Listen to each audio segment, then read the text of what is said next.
In this module, we're going to talk about shift registers. Shift registers can be used in either while loops or for loops. We're going to demonstrate, in this case, a for loop. A shift register is obtained by right-clicking and selecting Add Shift Register. It passes data from one iteration of the loop to another. We're going to create a constant here and tell this to go run 5 times. We're going to go to our numerics and we're going to tell it to increment by 1. We're going to insert a indicator so we can see what's happening on the front panel. We'll go to our front panel. There's our numeric. We execute it. We see that we get a total of 5, which matches. We told it to run 5 times, and we take the initial value of 0 and execute it. I'm going to come back here. I've done no changes in the program.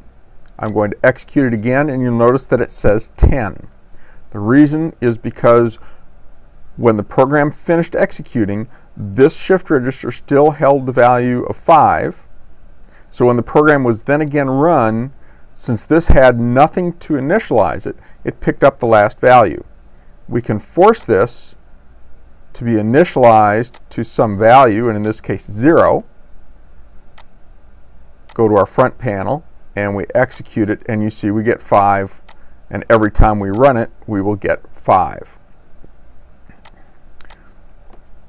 You can also look at previous values of the shift register.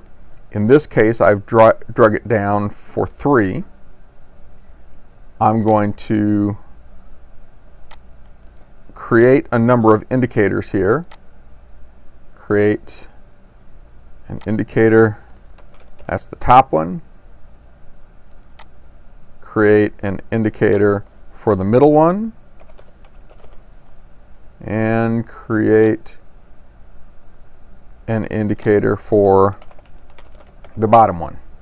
So what I've done is just created 3 different indicators for the system so that we can see what's happening.